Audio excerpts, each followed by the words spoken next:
Time now to call in our own Richard Wolffe. Mind if we call you Charlie, just to keep it clear? He, of course, is thanks, Charlie. The senior White House correspondent for Newsweek magazine. And good evening to you, sir. Good evening. McCain's spokesman, Tucker Bounds, told MSNBC this afternoon that the Palin interview was impactful, which is an interesting choice of words. That clearly is not a lie. That is the truth. He didn't say what kind of impact, did he? No, and I think Tucker may have been on a trip of a lifetime himself.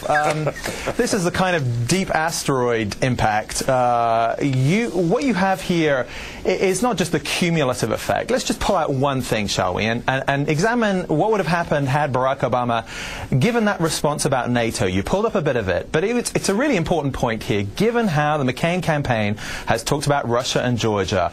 Charlie Gibson actually did a good job of pressing Governor Palin. Was it worth going to war? Would it be worth going to war with Russia over Georgia? Her response was this: yes, if someone is invaded, NATO allies are called on to come and help.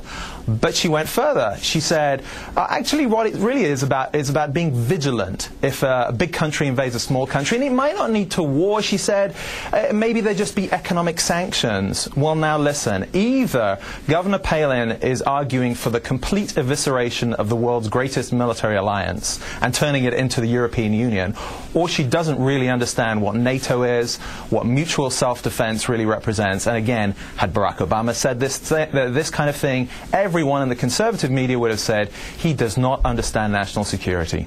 Or if he had given the answer about the Bush doctrine, or it wasn't an answer, it was in fact a series of questions in response, basically, that amounted to, I don't know what you're talking about. Is it more frightening the fact that she answered the way she did and then ran off into some prepared material, or that she seemed utterly unfamiliar with that term? The troubling thing actually has been hearing people all day saying, well, you know, there are lots of doctrines out there, and she did kind of well. You know, this isn't actually America's Got Talent. This is not a case where you just say, well, you know, she hasn't had much time to practice for this kind of thing.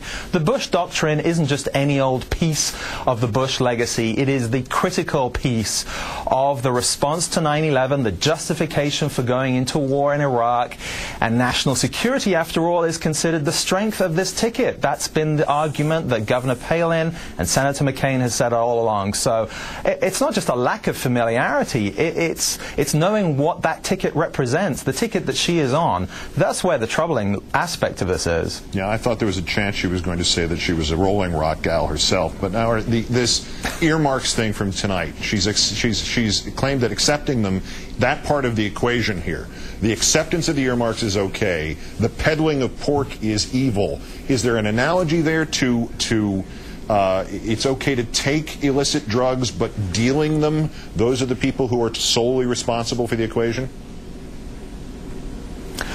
Well, on this one, I actually kind of admire the dodging spirit here. And if Sarah Palin was running against John McCain as opposed to running with him, then this would have been a great response. Unfortunately, John McCain has several years of statements about why he opposes earmarks, why he opposes pork barrel spending, and the use of lobbyists doesn't really crop up. The secrecy is a factor, but that's not the main factor. The factor is wasteful spending. So it's an interesting dodge. It just doesn't comport to what her boss, the head of the ticket, represents.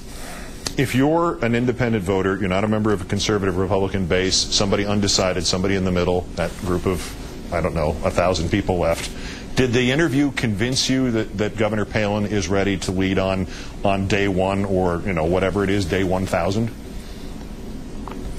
Well, look, I suspect that a lot of people are looking at the tone and the composure of the performance. And a lot of, frankly, political reporters missed a bunch of stuff in this because the headlines were all about going to war with Russia as opposed to what does NATO represent.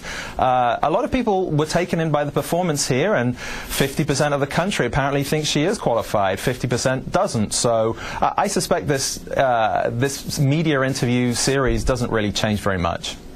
Last point here, she's got her next big interview, Sean Hannity of Fixed News, next Tuesday. If you're a betting man, Richard, what are the odds that we will ever see Governor Palin on Meet the Press, Face the Nation, in front of the Newsweek editorial board, or anywhere else where there are actual journalists ever again until her debate? Unlikely, and I would expect Rachel Ray to ask more piercing questions about her moose stew. Got a good recipe for moose. Richard Wolffe of Newsweek and MSNBC, and not named Charlie. Thanks. Have a good weekend, Richard. Thank you, Keith.